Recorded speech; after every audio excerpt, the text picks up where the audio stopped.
Simon & Schuster AudioWorks presents Star Trek: The Next Generation.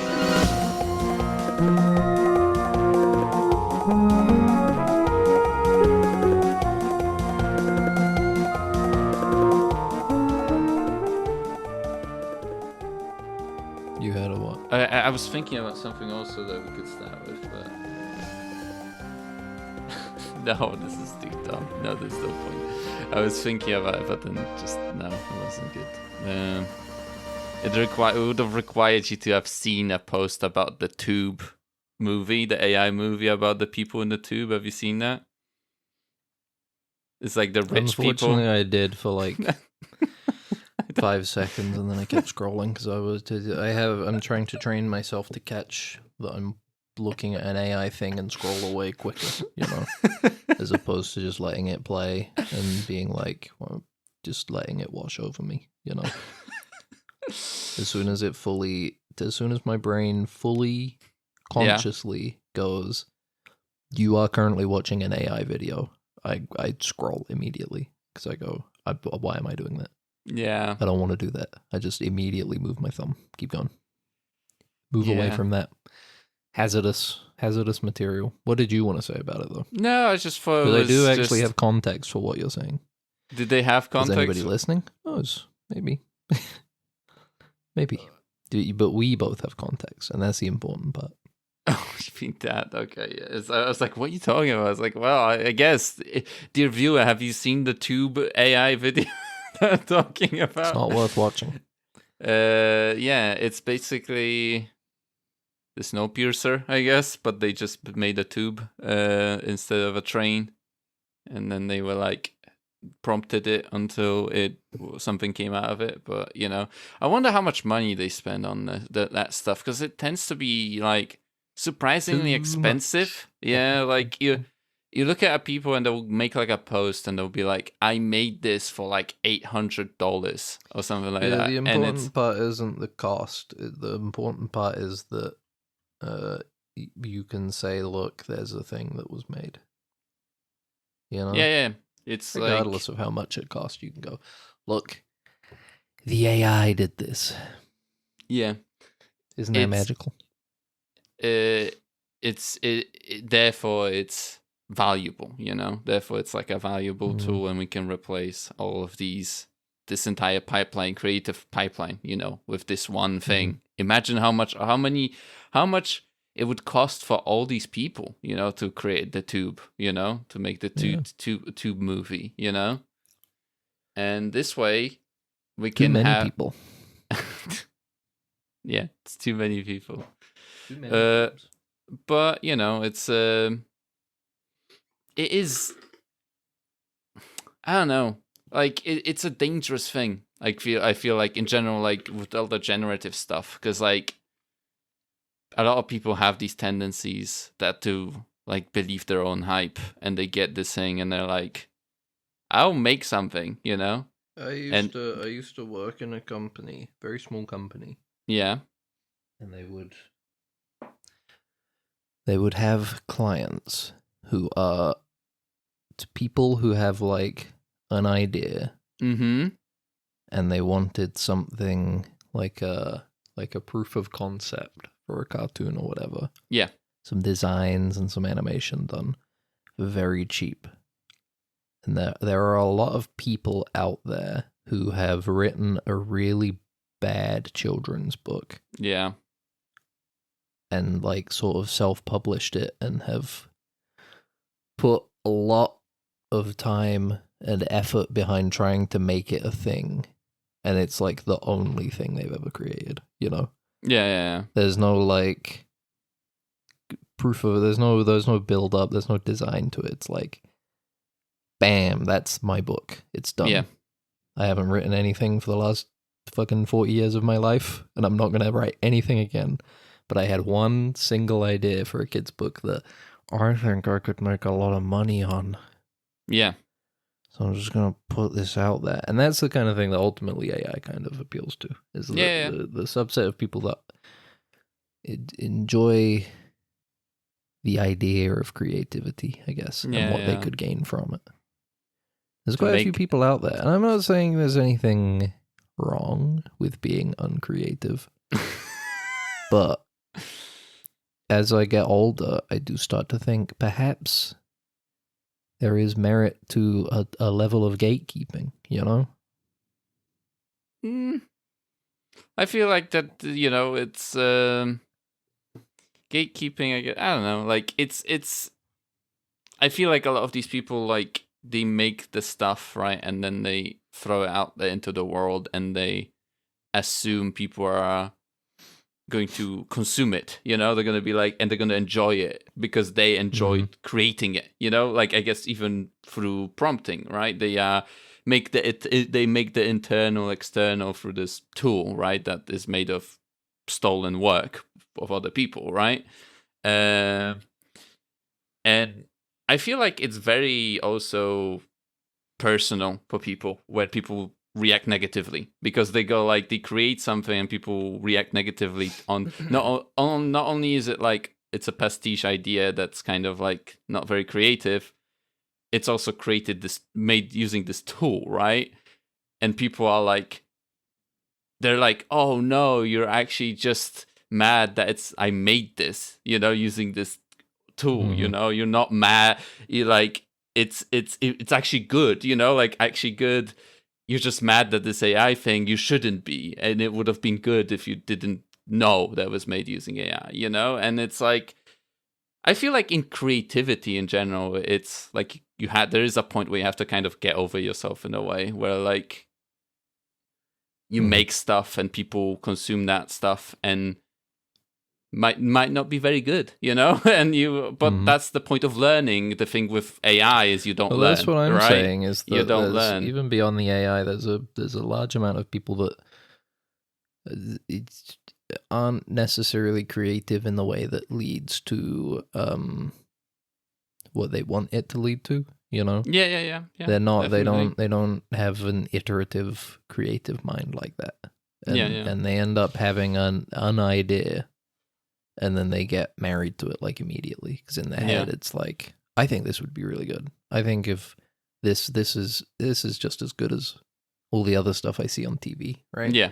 They don't understand that all the stuff on TV was developed 15 years ago and pitched around and then developed further, given notes and stuff over the course of like 10 years until somebody eventually picked it up.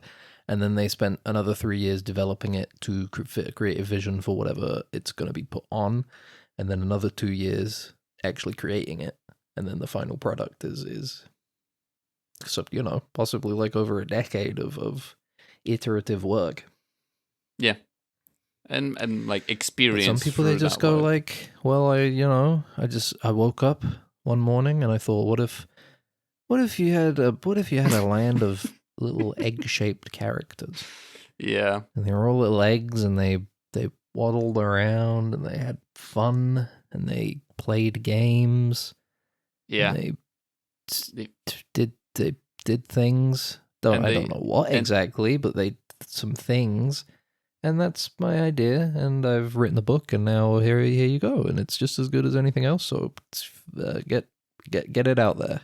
And he's like on a wall sometimes. It's like an egg cactus on a wall, and he falls off of it and cracks. And it's a completely original idea that I'm having, because it took me 5 minutes to make it, and I haven't showed it to anybody else to tell me that I'm literally just stealing. So like, I'm just reproducing a piece of work that already exists. I think we're being too negative in our intro. Yeah, that's true. I think we need to pivot. Pivot to... Here's my argument for gatekeeping. Okay.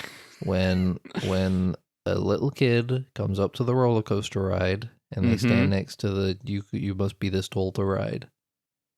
There's nobody going like, hey, don't gatekeep. Let that kid on. Yeah. That's kind of, I think that's the base metric we gotta have for a lot of things. There's gotta be a little thing that we're just like, look, you gotta have done a little bit of work. You gotta have done a little bit of something before people will accept this, right?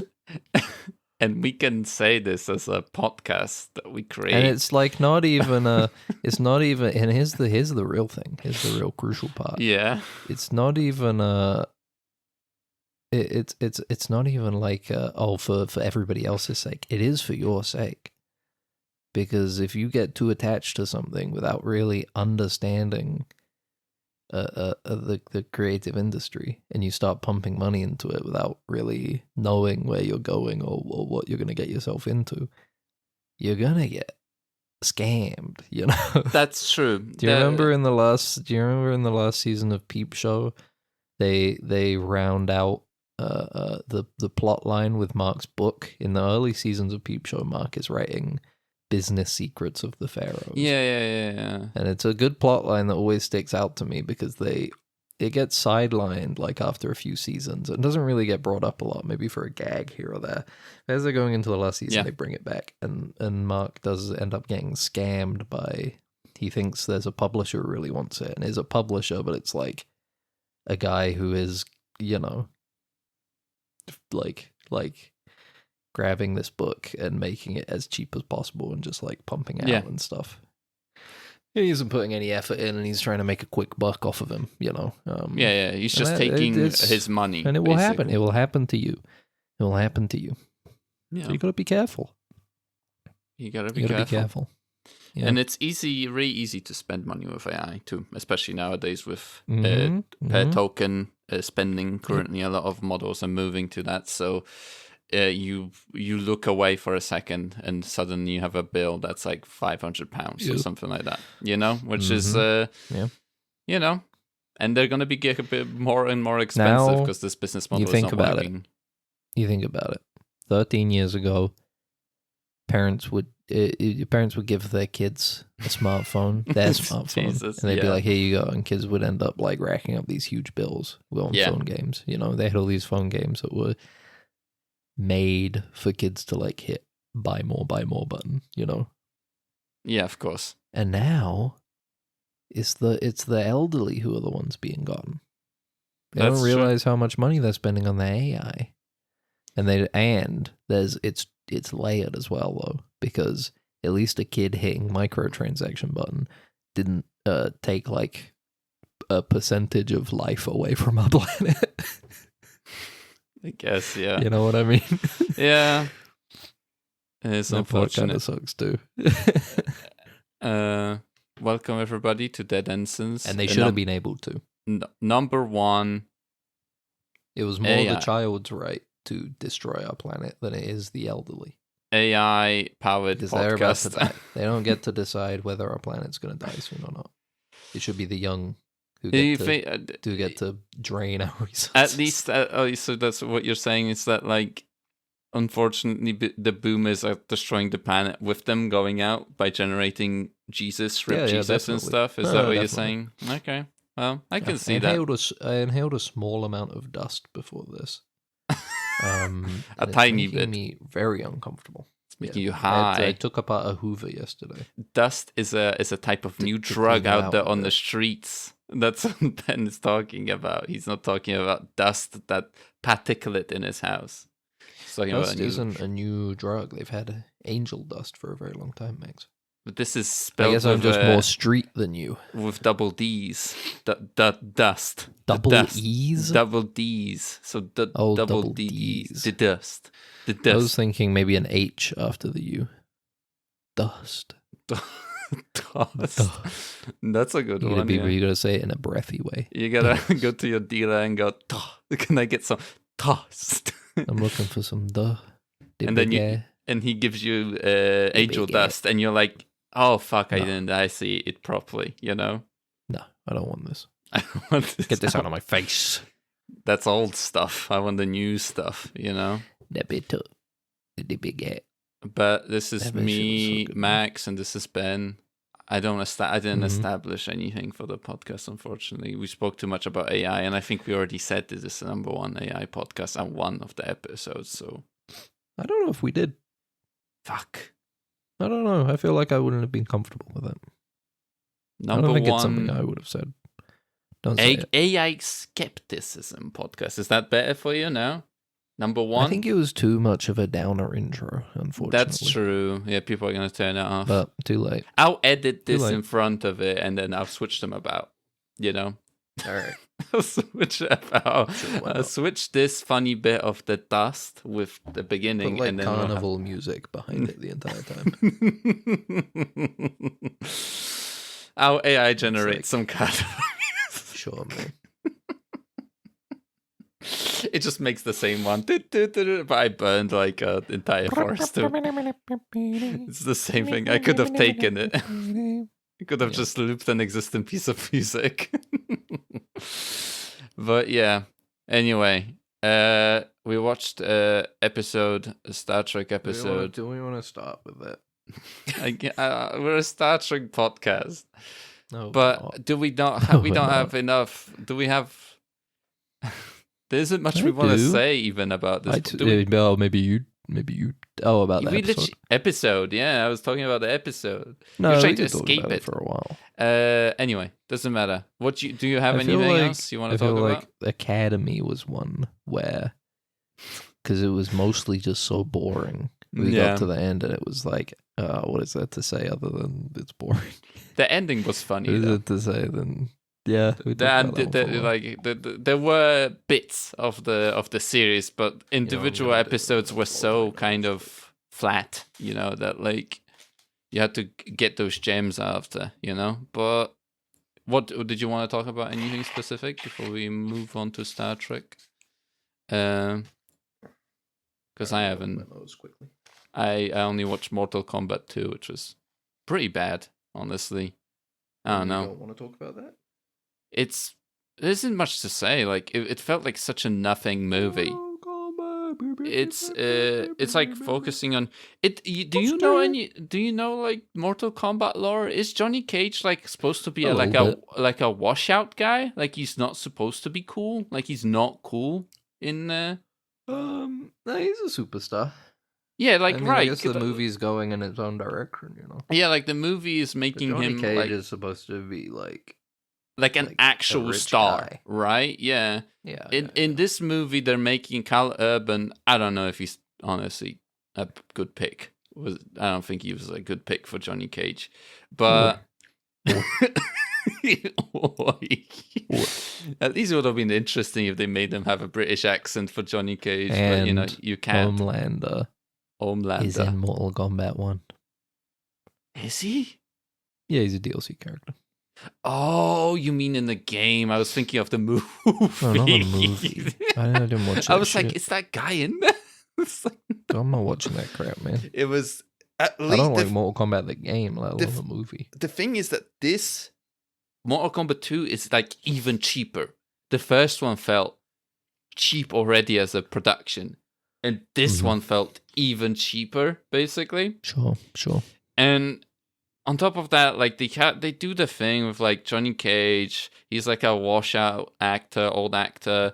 He's like Yep. sad and old, and like they show his movie at the beginning. He's like, he's like what's it, like a Cobra Kai-esque, where he's like so cool, in the movie, and then you got the contrast of Macho. him being like a macho, and man, I don't know. It's like it's got like this vague commentary of like nostalgia, and like he's like, well, like there's a scene where he's at a bar, and a guy comes up to him. He's like, "Oh, you're Johnny Cage, I loved whatever the movie was called. I don't remember what it was called. Johnny Caged, I think, or something. It was called the movie. And I don't know." And he's like, well, nobody wants to watch that crap anymore, you fucking idiot, And he's like, and the guy goes like, well, I thought it was pretty cool, And it's like, oh, people want that whimsy, the whimsiness of those 80s action I'm flicks sick of and whimsy, stuff like. bro.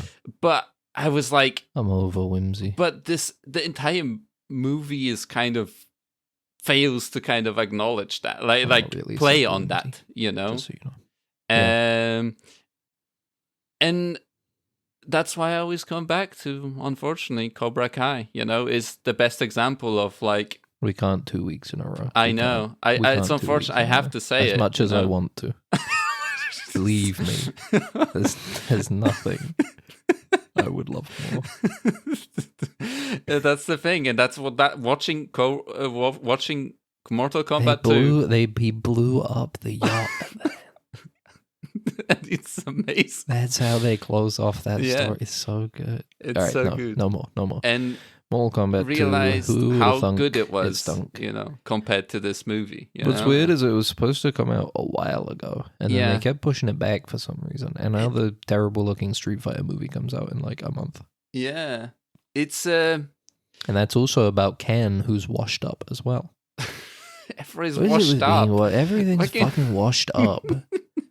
Because it's supposed to be, they're like spirits of the past that are hunting our current day, And they're like representative of the past, and they're like, the world has moved on from them. But then, But it's like it's like, not it's really. so- I don't know. I don't know. It's I don't know. Man. So It's- here's the thing. In Street Fighter 6, the storyline with Ken is that he is his company is being sabotaged, Mhm. and they think he's been embezzling money from his own company. So he's gone into hiding from the world, and so he's like a weird hobo who's trying to solve the mystery of who's ruining his Oh company. yeah, I remember. Like he looks like a hobo. Yeah. And that's fun. It's an Yeah. interesting way. In the movie, it's like he's just like a guy, like a washed up guy. They kind of just make him Johnny Cage, it looks like, in this Yeah, Street well, Fighter movie.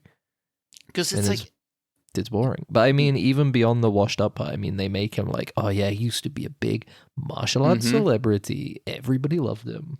But now he's, I don't know, I think he like lost to Ryu maybe. I can't remember what's in that trailer. yeah. He's mad at Ryu for some reason. Yeah. And they play what's going on, Four Yeah. Non Blondes or whatever it is. Hey, yeah. I was What's picking going on? between the new Master of the Universe movie and Mortal Kombat 2, and I heard picked here's the thing. I heard the Master of the Kombat 2. Universe movie is not terrible. I heard it's a fun, cheesy action film. So I picked wrong, basically. I think you may Unfortunate. have picked wrong. Yes, I think you may have picked wrong. I picked wrong. But you can always correct the decision by watching Master. I could watch of the it again. Universe this week. Yeah. But then there's no like, get over here, when Scorpion goes, get over here, or like. No, but he has his but- own thing where he says, "By the power of Grayskull." That's And he true. goes, There's no scene where Johnny Cage is getting the shit kicked in, and he's about to get fatality, finish him. The guy goes, and he's standing there and he's doing the idol dizziness that the guys do from Mortal Kombat, and it looks really bad. It looks reforced. You're like, oh, it's supposed to be like a reference to the game, but it's like the way they frame the camera, it looks ridiculous, basically. And it takes them way too long where he does it, and it took me out of this shitty movie even more. But anyway, 80s Toasty. nostalgia. Toasty, you don't like Mortal Kombat. I also though, played a right? fighting game. I don't like Mortal Kombat. I'm not Yeah. fan. I'm not a fan. Of the gore, right? I think it gets a bit excessive. Okay. It is definitely. I'm not prudish when it comes to gore. I'm not like disgusted or offended. Yeah. It just becomes like really boring and needless. Like that's how I felt about the Invincible cartoon, Yeah. Like I remember seeing some stuff from the comic, and it's like the comic is violent, but it's not like gratuitous. And then I saw like that first season of the cartoon, and it's just like, I get it, man. They're all just like fucking sacks of blood. Who fucking cares? This is so boring. Yeah. It's just like, and there are certain like gore choices that I remember watching and just being like, that doesn't even make any sense. Yeah. Like there's a bit where a character's like head gets twisted all the way around, and you see that from behind, like their face over their back, and then they like cough up a load of blood, and it's like, Okay. why would they wouldn't be able to do that?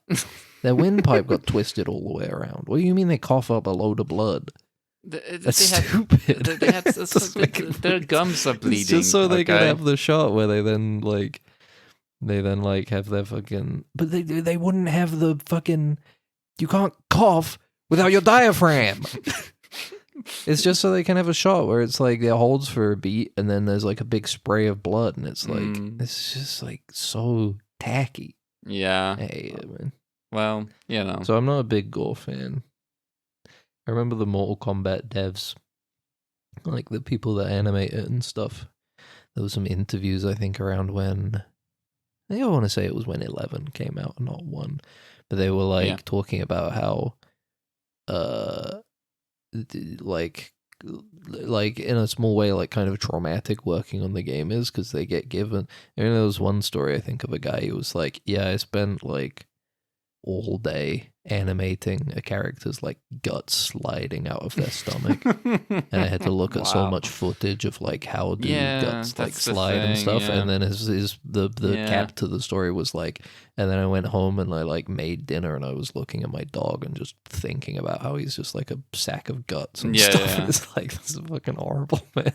Yeah, that's true. Like, it's all for what? Just so like you can have a really ugly looking game. Like the games don't look good. They look as realistic as a video game can look at the time that they come out, which is still like really ugly looking, even when Mortal Kombat 1 came out.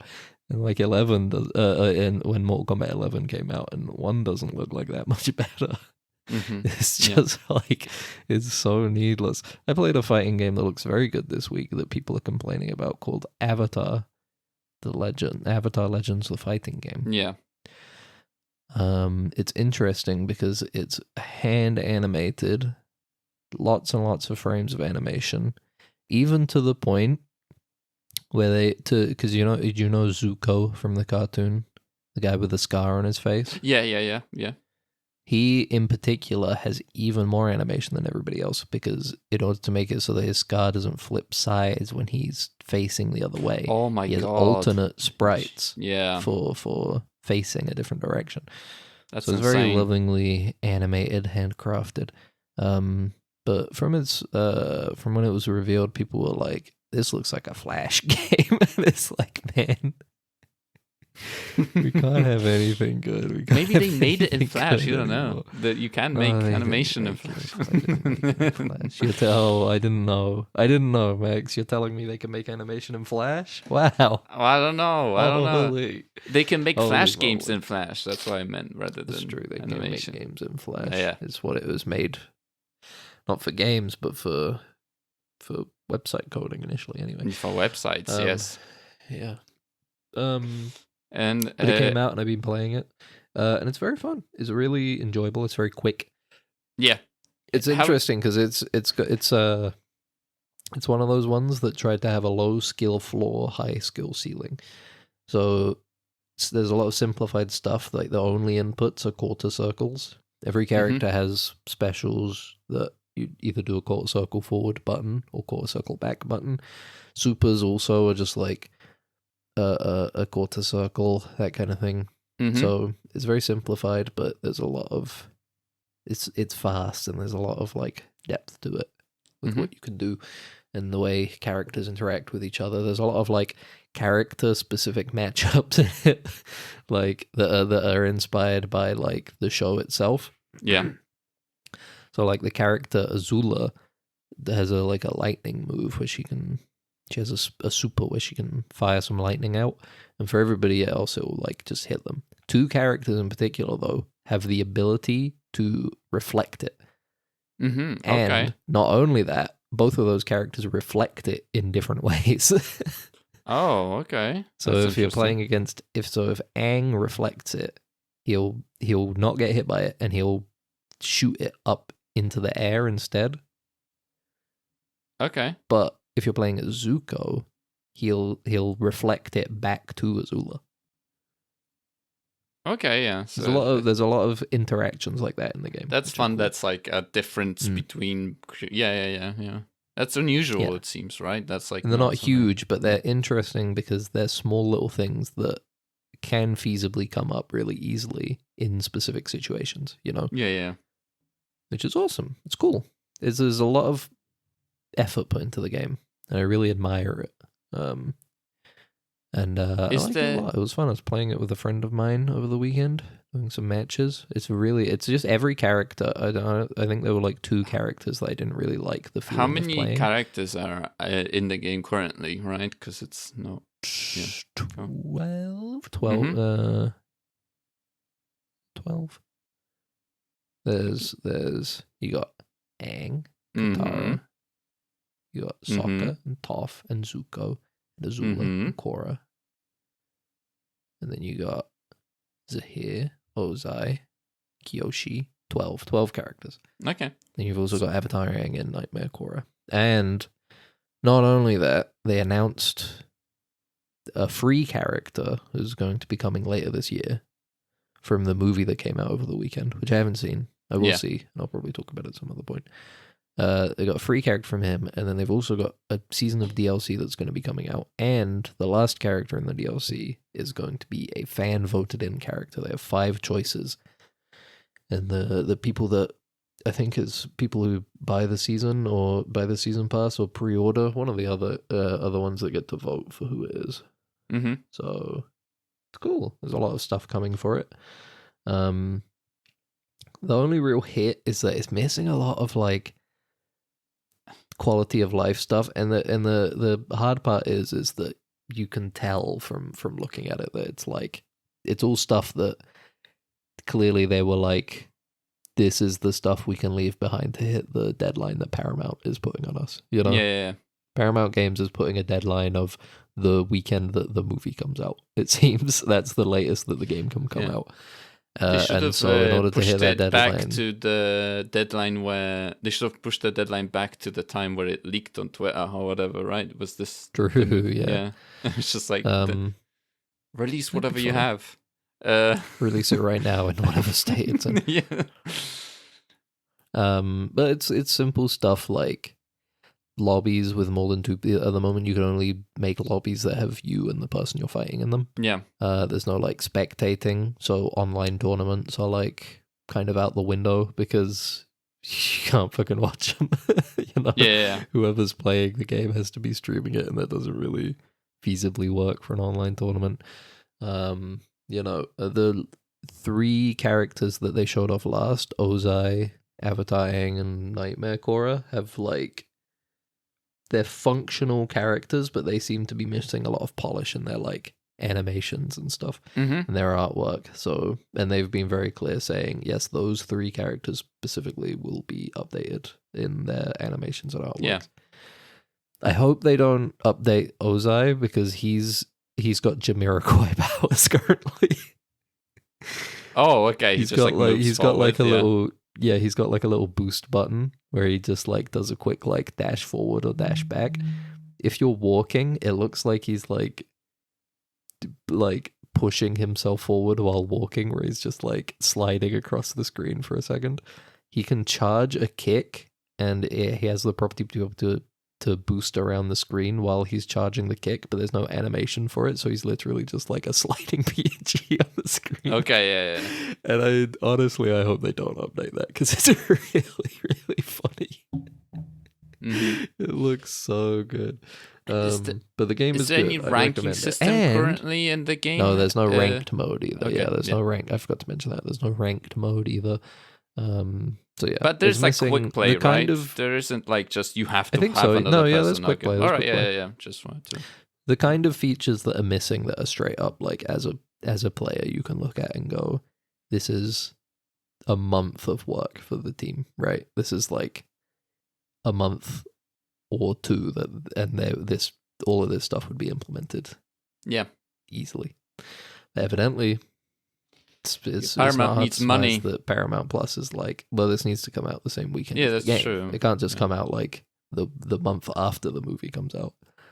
That's when the movie's coming because out. the hype It's for already these, uploaded on the Paramount Plus server.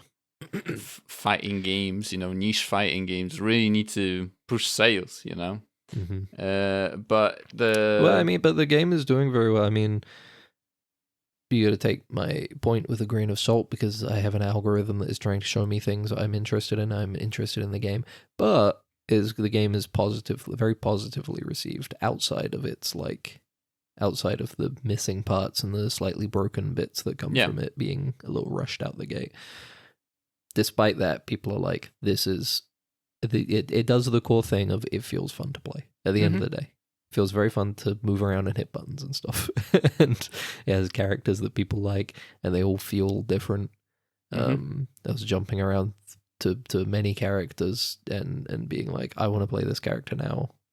Just because they play differently and they're fun. Like, I don't want to... Yeah. Like, I like playing as Korra and Zahira, but it's like... Kyoshi has like really interesting normals and stuff, and really cool like follow-up systems, and it's cool. It's a good game. It's a good game. I saw that clip that that was where you can like practice combos and like freezes after every single like step you take. Basically in a combo, it just seems like really interesting. I haven't tried it. It myself yet, but they've added a training mode thing where you can. It scores you at the end like a rhythm game as well. So you it's a fun feature for people to learn. Thing to do. You go boosh, boosh, boosh, boosh, boosh, and you build up that muscle memory. Yeah. Let me see. I'm trying to find. I definitely sent a clip of it to. Oh no, I probably didn't send a clip of it because I was to a friend of mine because I was doing it directly to them in the game, so I didn't. Okay. But yeah, no, it's a good game. It's a good game. Outside of that, what else happened? There was another fan fest for Final Fantasy 14. I don't have to go into detail because I know you don't give a fuck. They did show a new class, which is fun. Cares. They did show a new class, which is fun. Yeah, I thought it's a dual shield. It's a main tank. Oh, and they've got 2 big shields with guns on them.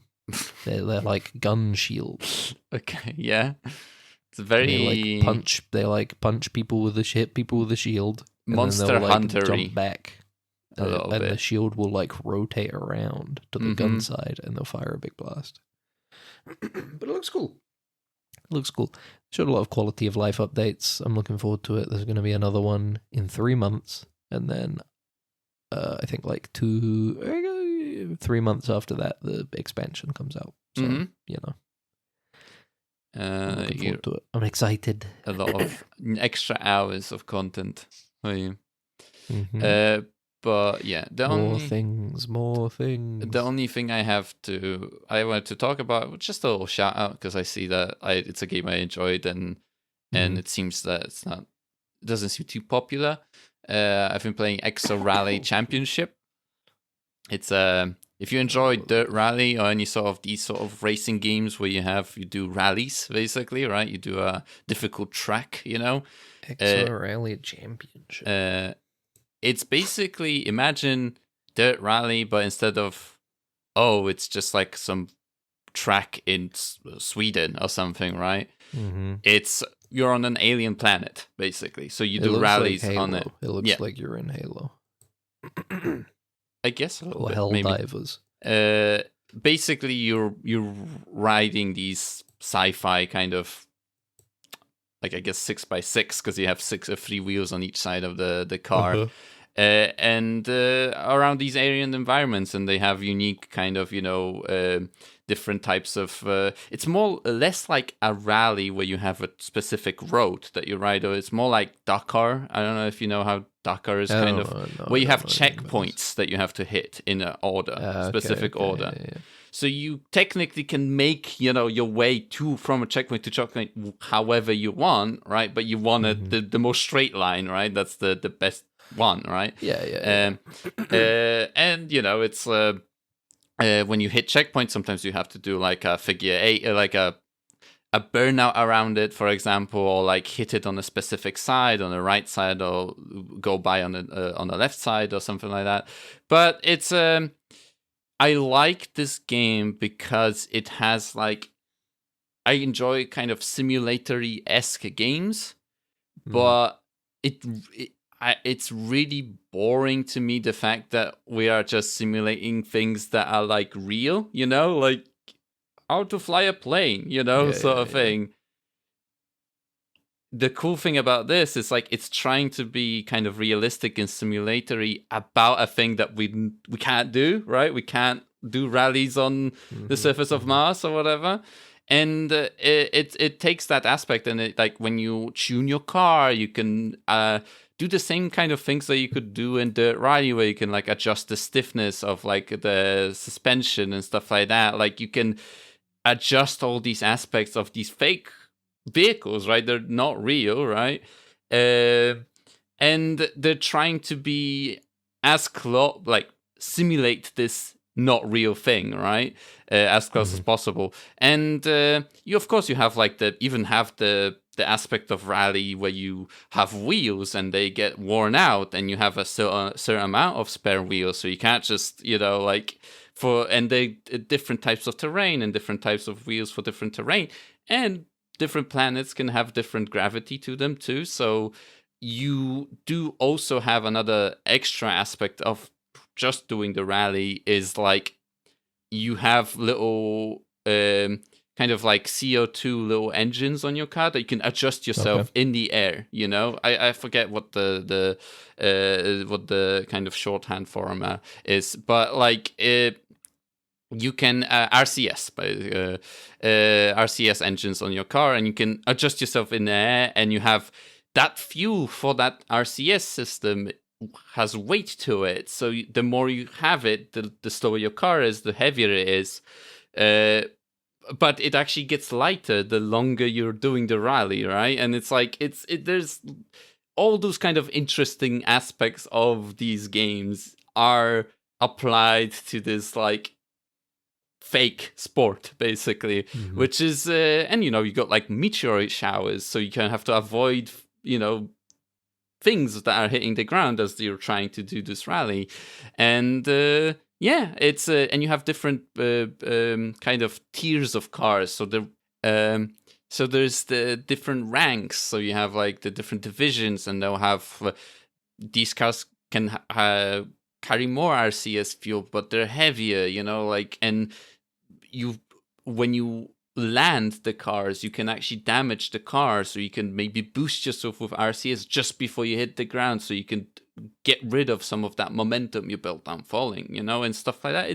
It's very interesting, and I it's surprising to me that like I wonder that maybe eventually it's gonna pick up, and like the racing car fans are gonna kind of get into this game, but I wonder how important it is for people for these things to be kind of real life, like the rally, the cars. The real life aspect is very important for Yeah, these sorts of games. Yeah, I think a lot of people mostly don't want to like go to a sci-fi planet. They just want to like do the thing that they watch on TV. That's the thing, right? Where you want to ride like I want to watch drive that rally car on TV in the ready place. I want to play.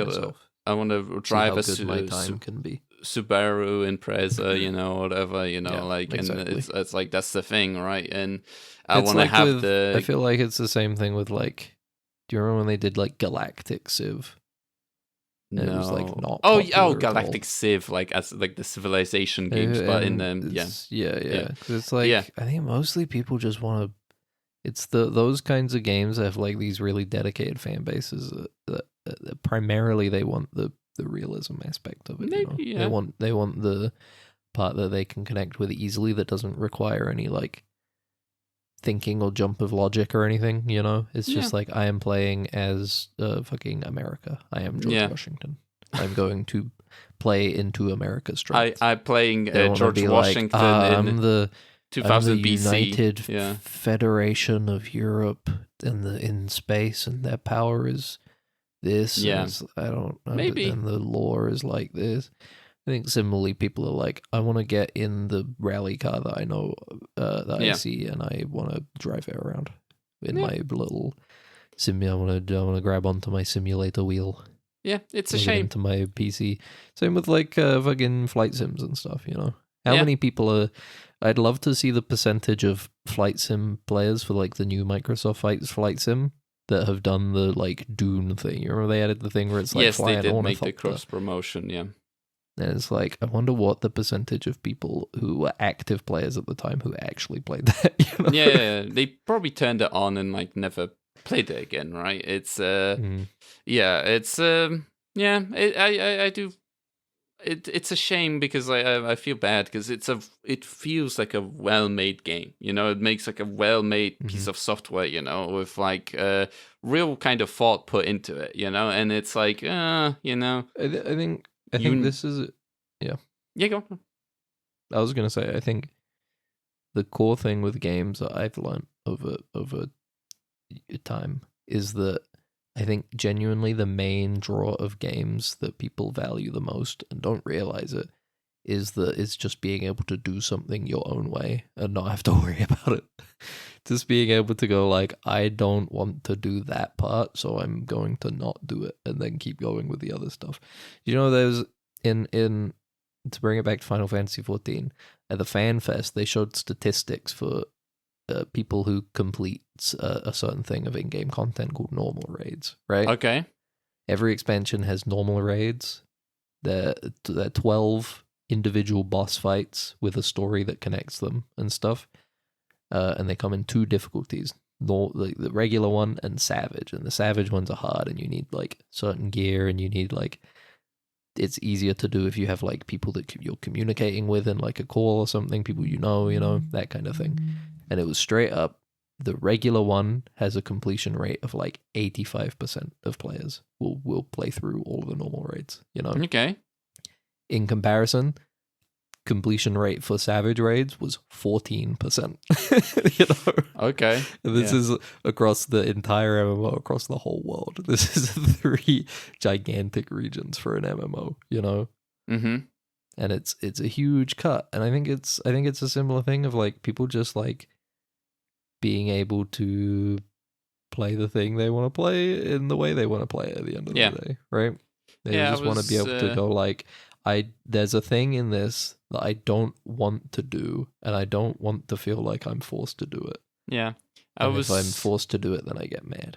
I was talking to our friend at one point. He's a big Warhammer head, and I was playing the Total War Warhammer, the fantasy one, and he was like, "Oh, I wish I could play this, but I'm not really good at these. Like I don't understand these really." And I was like, "Just fucking put it on easy and just play around. Who gives a fuck? Like who's gonna look at that? Who's gonna judge you for playing on easy to play around with like a thing that you like, that you like a look of even, I was talking to some friends about Darktide yesterday. Yeah. And I was thinking about it, and it's like, I don't like playing that game, generally. Mm-hmm. I quite like Vermintide, but I don't really like Darktide very much. Yeah. But the thing is that the thing that still makes me feel like I could play Darktide is that I can play as the Ogren and throw a rock at a guy, and it feels good to do that. And it's like the rest of the game could suck, but as long as I still have the choice to ignore all of the gameplay that isn't the awesome feeling I get when I grab like a rock off the ground as an Ogren and throw it at like an enemy's head, and they just like drop. Then I'm happy. I like the game, Yeah. That's it. The game is good. No, the ragdolls really do make it also when you hit them with that rock. It feels good to hit the button. That's the key thing for any video game. If it feels good to hit the button, it's good. And as long as I get to hit the buttons I want to hit and ignore the buttons I don't want to hit, then I'm happy. Yeah, that's true. I'm happy. But then those are the 2 core. That's it. Those are my core pillars of game design. Those are the 2 things you need to hit. Feels good to hit buttons, and I can ignore any button I don't want to hit. That's ultimately what players want, I think. And I'm not saying that makes a good game, but I think that's what players ultimately want deep down in their heart. It's like in Pathologic 2 when that was coming out. They added like this way to do custom difficulties where you can turn off certain mechanics like completely, like if you want to. Yeah. And it's like, they have that in Mina the Hollower, man. They have that in Mina the Hollower as well. Yeah, it's and I feel like it's a smart thing to do for like weird niche games, because like Pathologic is a niche game. It's a brutal game, especially when you play it like when you actually try to play it, and get the good ending and stuff. To really execute on that is difficult, And it's like some people just want to maybe, like I said, I was talking about like some of the games I was playing for the Demo Fest stuff, the Steam Fest, where I was like, I really don't like survival horror games. Maybe I'll just play on easy or story mode, you know, because I really enjoy what the story setup is. And in the end, it's just like, is that like, what that's the thing is like the importance of how important is it to consume the thing the way the creators intended compared to what you want to do. It's a big question, isn't it, in the end, right? Where it's like people get really creators and people that play games get really kind of in the weeds about it, of like, this is the way you should be playing it. And it's like, yeah, I guess it's in the end, it's like Nolan is like, you should watch the Odyssey in the IMAX, you know, sort of thing, you know? Sort of thing, because then you haven't really experienced it properly, you know. But whatever. I don't think he is like that, but you know. With, I mean, they shot it all in IMAX, but I don't think people will always attribute that to a lot of filmmakers nowadays. It's just because they make like films in various formats, and then they go, "Oh, I bet I'm pissing off this director by watching it in a standard on format. the phone." And it's like, I don't think they care really that much. I think they're happy. David Lynch cared. He was like, you watched people this movie followed up with him on that, and he was like, phone. "Yeah, I don't really care." He had that whole thing where it was like somebody asked him in an interview, and he got really mad about it. And then, like years later, somebody followed up, like, "Do you still feel that way?" And he was like, "I don't really care that much. You can watch a film however you want to watch it. It's not my problem." Well, but it's in I think there. The thing that David Lynch was more commenting on wasn't the idea that you can't watch a film on your phone, passively but rather consuming the idea that you have experienced the film on a phone is a bit silly, you know. Yeah, it's not. I You guess. can't really have experienced something like a movie on a phone, you know. On a phone. I'm gonna watch it on my Meta especially glasses. if you think about the fucking phones he was talking about it on. That's true. We're talking about like first generation iPod. What about iPhones, now? you know? What about now? David Lynch and I got a VR headset on, and it's a huge, you know, screen that I'm in there. I don't think he'd say anything. I'm physically in there. Mostly because of the being dead. Well, that's true. I think that kind of. Anyway, Star Trek episode... Hold on, I want to know. I had a shadow side because you were bringing up like difficulty options, you know, like sliders and stuff. There's a flip. There's a shadow side to my second pillar about not having to press the buttons I don't want to press. And this is the real crucial part. Okay. Is that there's a secret, like a nuance. Opposite. No, not new ones. This is like the secret the real intent behind that second rule. Yeah. Is that there's a group of people who also don't like pressing certain buttons, but they'll press them anyway, and they can feel good about the fact that they pressed them and you didn't. You know? Oh, okay. Well, I guess, yeah. Wow. That's the deal with the difficulty sliders, you know. It's like I'm cool with people to, you know, you put it on story mode, that's fine. But there's a little part in my brain that's like, but I didn't put it on story mode. I guess, yeah. But me, well, you know, yeah, play it on story mode. I think playing on story mode's perfectly fine. If you want to just experience a story, that's the best way to do it. I don't hold that against you. And then you play the game you want to play, and then crash zoom in on my mind. But I didn't put it on story mode. Yeah. You know? That's true, That's yeah. You can feel good shadow about it. Part of my second pillar. Mr. Scratch of superiority. Ben. Yeah. Superiority. People love feeling I'll play it's natural. When I stream Control Resonance 3, I'll put on story mode. If you want to. No, I'll put on the hardest difficulty. I'll be like sweating, and I'll That'd have be it, cool too. And I'll be like, I have to do this. I have to do this for Ben. That's what will drive me. Trek. You know? Strange New World. Star Trek Resonance. No. Star Trek Generations. Strange New Worlds. We're back. Yeah. We're back on some Strange New Worlds. Thanks to the Let's- good people at Paramount. I'm just gonna. The very good people. They're all good people, aren't they? They haven't love done the. Unfortunately, the Wikipedia hasn't done a synopsis for this episode. Fuck. We So I love could them, don't remind we? myself a little bit of what happened. Well, the But Wikipedia does have a synopsis. Captain Christopher Pike is offered a promotion to Commodore. The USS Enterprise is caught in a solar Oh, storm, which shit. sends them back 65 million years to the Cretaceous period on Earth, where crew members encounter dinosaurs. The Enterprise is captured by Martians who are at war with the Doldrum, an insect-like species from a planet between Mars and Jupiter. Pike offers to help the conflict peacefully, but their leader, Cassell, learns that Mars is a barren wasteland in the future and decides to use the Enterprise's antimatter fuel cell as a weapon. The crew race to stop Cassell from using it against the Doldrum planet, but Pike makes a last-minute decision not to interfere. The planet is destroyed, creating the asteroid belt and shifting Mars' orbit to cause its eventual wasteland state. A fragment from the explosion becomes the Chicxulub asteroid. That's probably not how you say that causes the dinosaurs' extinction. The Enterprise uses the explosion's energy to return to their own time, where Pike declines the promotion and instead has First Officer Unachin Riley /1 promoted to Commander. nice. Well, Anyway, there you that's the go. episode. That's the episode. Now we guys. don't have to spend fucking 15 minutes recounting what happens. Well, Oh boy. We're finally back, Max. Valles Marineris. You know, it's the largest canyon in the solar system. and sounds it's on like Mars. a spaghetti sauce of some sort. Honestly, This episode was quite silly. If I remember correctly, they went to go and watch the solar storm. yes, And then they said something about a ship signal inside. yes, And so they were like, we have to go save that ship.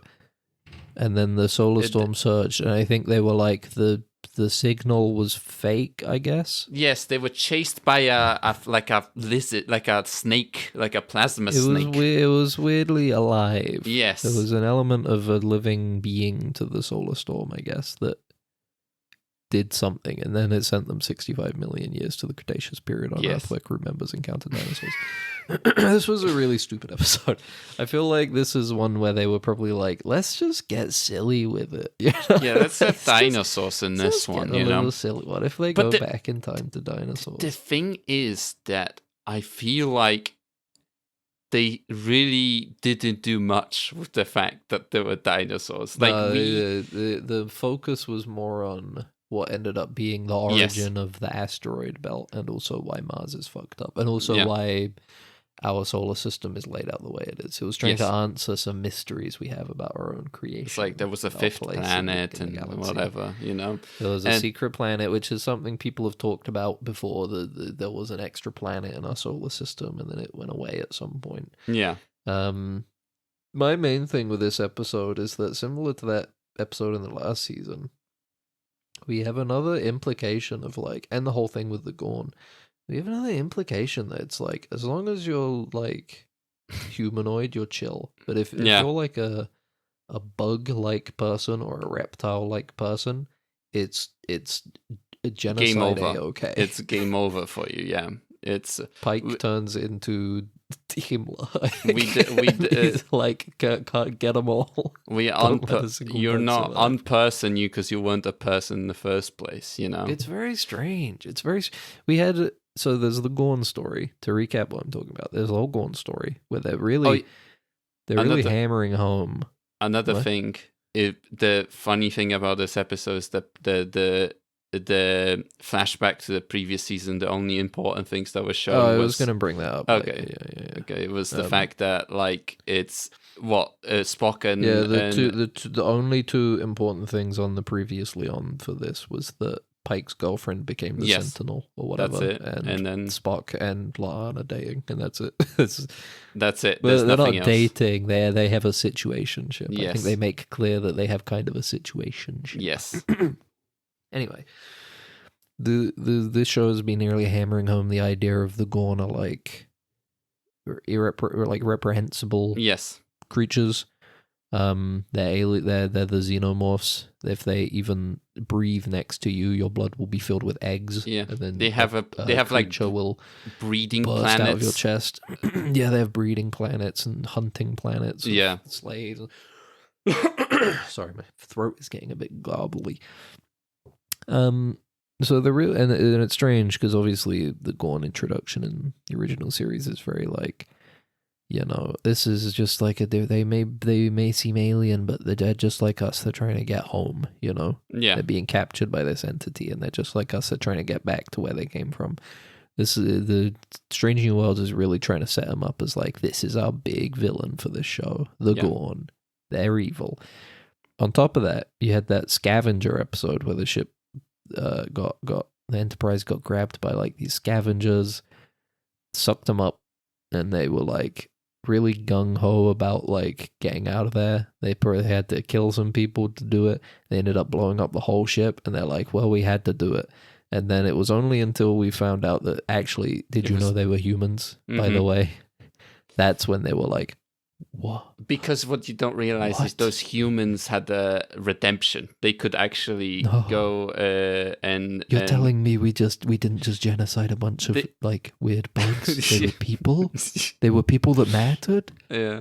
These people could have been forgiven. Their sins could have been forgiven, and they could have, and their souls could have gone to heaven. But because they got killed, they didn't have the chance for the last reckonings, but the bugs didn't. And now we have this season where the Martians, the ancient Martians, are at war with a species of bug that seem to be focused on self-preservation. There's a bit in this story early on where they're capturing the Enterprise because they think that they're in league with the Doldrum, and then they kind of reveal later on that the Doldrum don't even really, they just kind of do stuff without even thinking about what's there and kill everything. So it makes me question, like, why did you think anybody was working with the Doldrum? Like, what is the... Surely you should be like, oh, finally, a ship that isn't filled with bugs. Hi, how are you? And also, instead, they're like, we're going to take you because you are probably working with the insects that do not work. Yeah. And also, why would they think that? Are they very strange? Have they encountered other aliens? They were pre-warp from what was said. It was like, did they encounter? Were they not like surprised that they're like another? That there was another ship. Yeah, they were just like, we're gonna salvage your ship, which implies that they run into a lot of salvage, I guess. Yeah, I know. It's really weird. I don't know. Like because I would have kind of got it if they were like, oh, this is a Doldrum ship that we haven't encountered before, and then they look inside and it's like weird humanoids. There are people that kind of look like us. Yeah, so it's actually the kind of okay because they look like us, like the Martians. But yeah, the thing with the way the bug narrative wraps up is that the bugs all get blown up. The whole planet gets blown up. Yeah, and the Pike has to let it happen because of the space-time continuum. He can't interfere because that planet blowing up is actually what gets us here in the first place. Yes, we're in a closed loop. We can't break change the it. Loop. We can't change it because then we fuck up everything. And we know how Pike is about that. He's like, oh fuck, this means I can't. He loves his fate. Not turn into a vegetable. Yeah. Well, he actually hates his fate, but he begrudgingly accepts. Yeah. But it's the conversation about it afterwards is the real sticking point because it's like they really try and like downplay the fact that they just wiped an entire. They just aided and abetted the destruction of an entire species. Yeah. I kind of like it's weird. Benge is like, well, look at the bright side, Pike. If we didn't decide that they were lesser beings than us, we would all be gone. That's true. Yeah. Woof, like, actually, well, whoosh. We shouldn't have helped them. I mean, yeah, they're like fucked up bugs, but they just behave the way they were made. Like we don't have to clap and cheer like hooray. This is sad still. It was it's weird. It's a weird conclusion.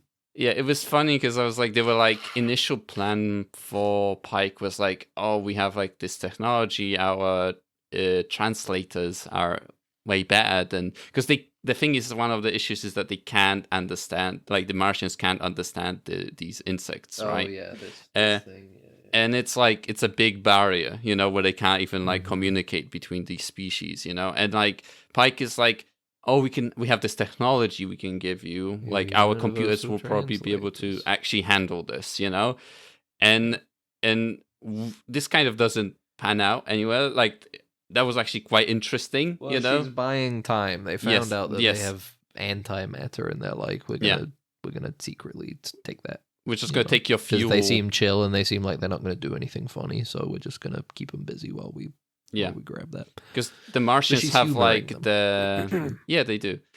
She's humoring them, but the Martians have like the anti-phase technology that the Romulans had in one. They phase and stuff. Like can walk through walls and stuff like that. Mm-hmm. But yeah, it's just, and of course we have the entire plot of Una and they threw in they had this whole. So the whole like B plot is that Una, Ortegas, and Laan went down to what was Cretaceous Earth, and encounter a dinosaur, and they see a T-Rex, and they're like, "Oh my god, it's a T-Rex!" and they can't get home. They don't even see that. That's the stupid. I hated that part of the. No, they do see the T-Rex. Yeah, no, but they're like, we need to.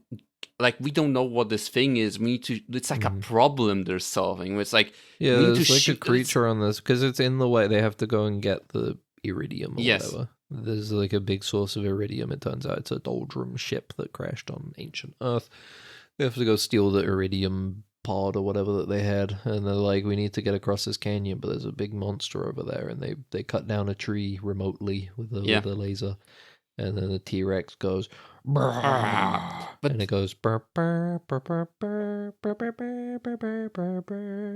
thing that bothers me is like that they spend so long on that. Like they're just like, I don't know, shoot it with a stun ray. I don't know. It's like a whole act. Yeah, it's like in this time we're also seeding like some kind of relationship between Scotty and Ortegas. I don't know. It feels like they're kind of building up a bit of a rivalry. With them. Something is happening. Like the writers are planning on something. These characters to do this season, so let's just make them do something together.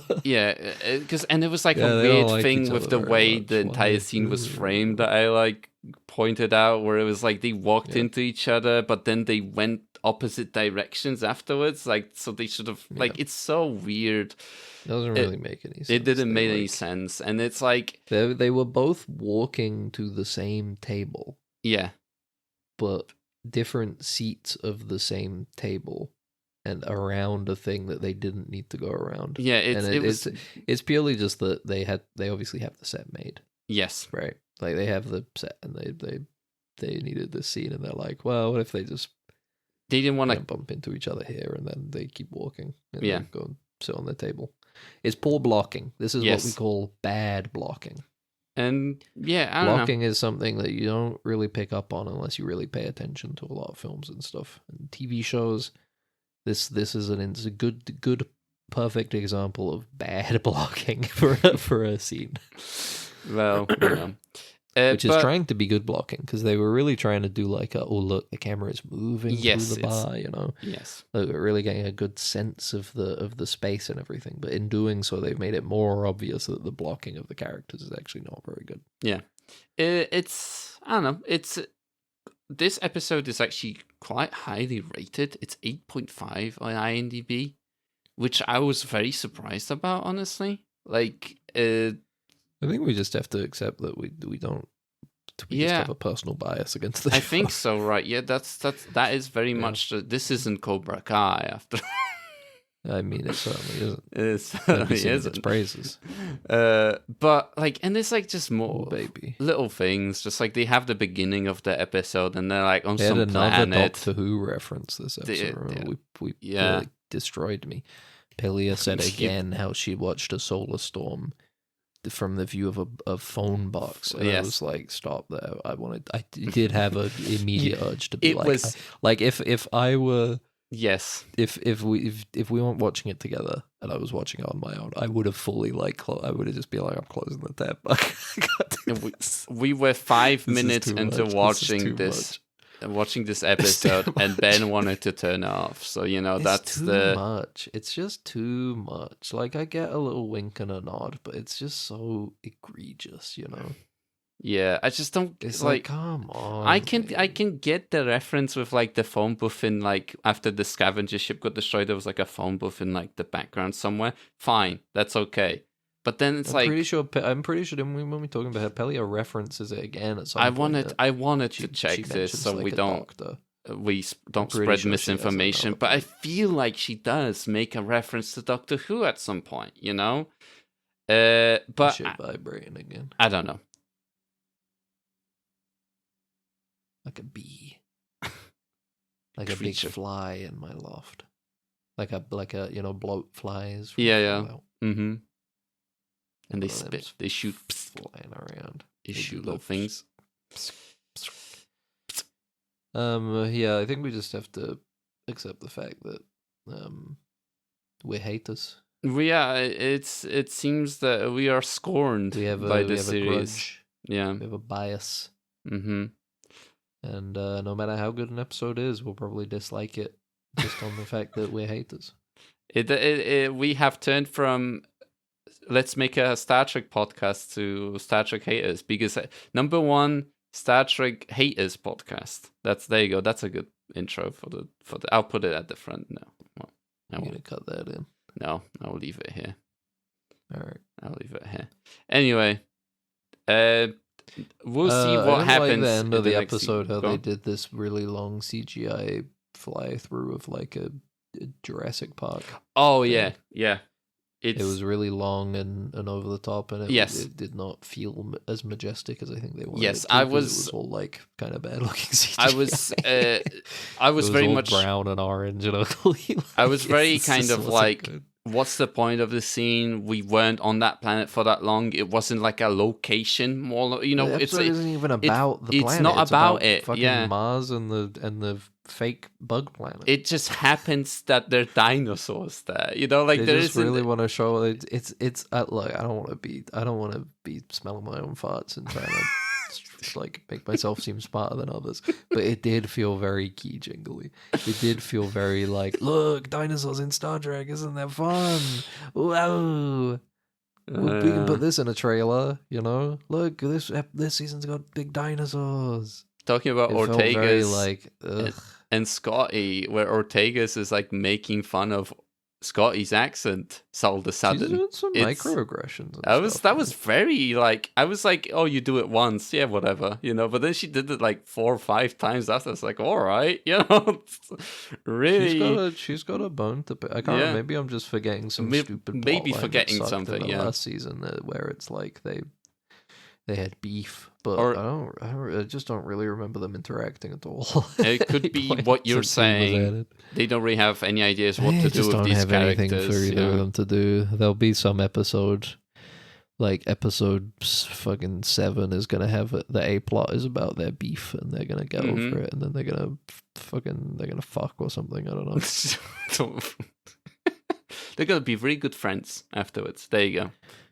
They're gonna have sex, and then it will have relieved some tension between them, and they'll be more chill, but they won't be in a relationship. They won't be because in the future, Star Trek future, everybody's just it's free love everywhere. You know, it's just you go all over the place. You know, it's free love everywhere. You know, that's how you resolve tension in the Star Trek. That's why they have beef, is because there is a sexual tension between them. Yes, exactly. And it needs to be relieved.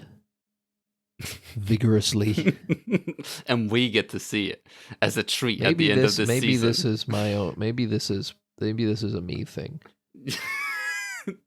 Is she not? I thought she was gay. Has she not like had a female that she's? Like, I don't remember. Like, damn, she's hot. I don't remember.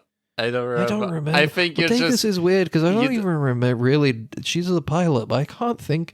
The only plot line I can think of with Ortega this whole series is the one where she was trapped on the planet last season.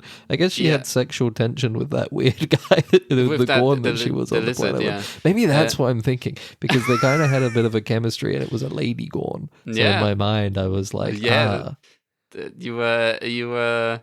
That was it. Her last season, her thing was PTSD, wasn't it? Because she woke up on the Gorn ship, and she was like, I don't want to become don't want a baby to burst out of my chest. Though. Yeah, she has prejudice against the Gorn and also the Klingons because she was in the Klingon War. But then Obenga killed that guy, so she was like, "Oh, that's fine," afterwards. And she was like, "It's chill." Yeah, it's chill because Obenga fucking stabbed him to death. That Klingon trader that he was like had this whole beef with, but nothing cool like that. I hope Obenga does some cool fucking shit in this season at least, because still hasn't done much in this episode. I hope they run into like some fantasy trolls. Yeah. And Pike refers to them as trolls, and Mbenga is like, that's a microaggression. They're not zombies. Not cool, Come on, Pike. It's not cool, Pike. Come on. Don't use the Z word on the people. Yeah. That people. What's crazy is that I made fun of that, but that's kind of like the whole ethos of 28 years later, and that shit made me cry. But that's because they did it well, and it wasn't Mbenga like giving Pike side eye, going like, "Come on, man." And then Pike going afterwards, shrugging his shoulders. Like, what? That's right. That's right. Even in the future, there's more stuff to be woke about. All right, everybody. Yeah. So we're looking forward to seeing the rest of the season. Ben is very much looking forward to it. I will force him to watch the these. Griffin incident. Don't worry about it. Peter Griffin episode, is that what it's going to be? I hope so. Here's the thing. I would have turned off the episode if I were watching on my own and I got to that Doctor Who reference. But I would have turned it back on. Yeah. At another point. You would crawl through it. Easily. Yeah. The issue is that we started watching a secret TV show project that we're not going to talk about. Yes. And it's good, and I'm back into it, and I'm enjoying it. And then we watched this episode, and I was like, man, this fucking sucks.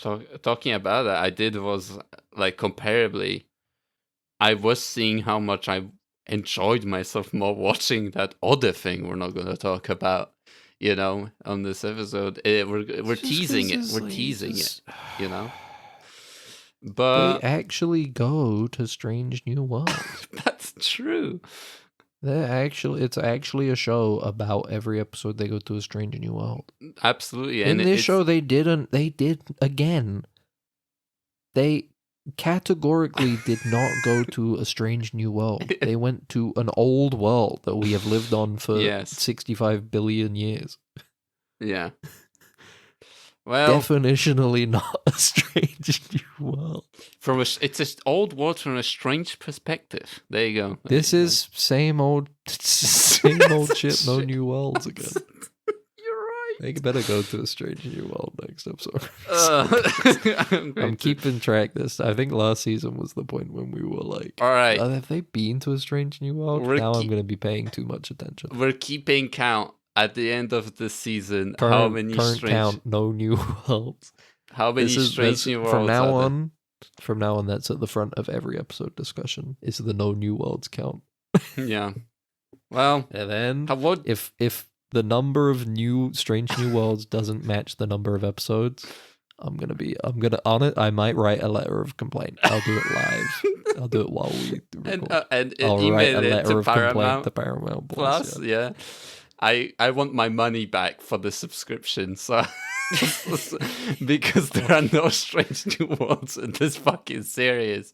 This TV show is false advertising. Yeah. The show is called Strange New Worlds. They have visited 2 new worlds, both of which are not strange by definition. And they're in fact quite normal worlds. The fucking world, like I mentioned it for a second. The beginning of this episode, they're on some stupid planet riding horses in cowboy attire. Yeah. And the only reason you think it's a strange world is because there's floating rocks in the background. And you're like, and they move on. I think I pointed this out when we recorded. But it really shows how bad the art direction is generally across the board.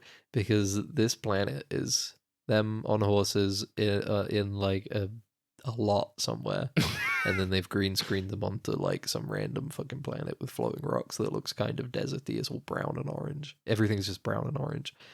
When they go to the 65 million years ago Earth, looks basically the exact same. It doesn't have any floating rocks or anything, but it's still just that same shade of like fucking brown and orange that it was before.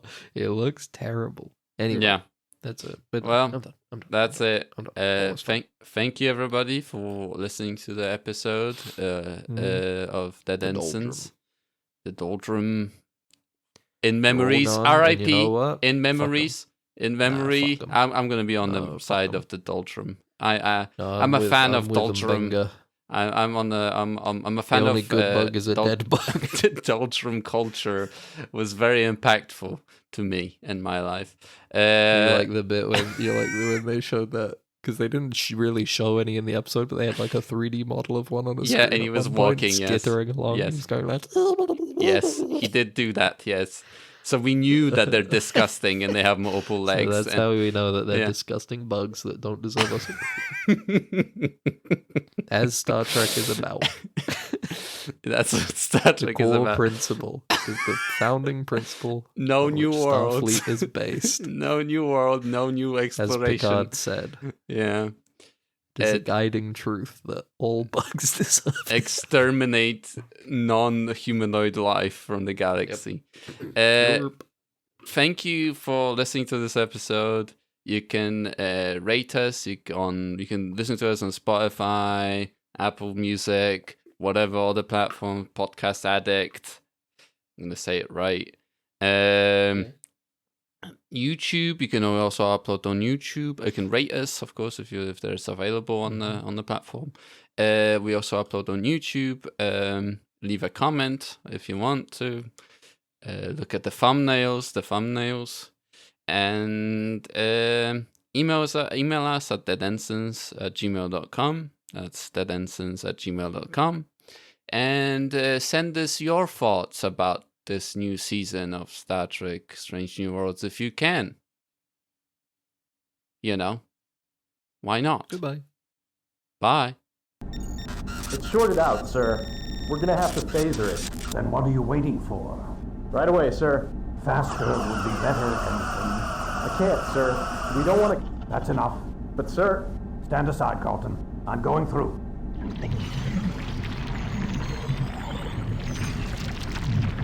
You're alive. Good.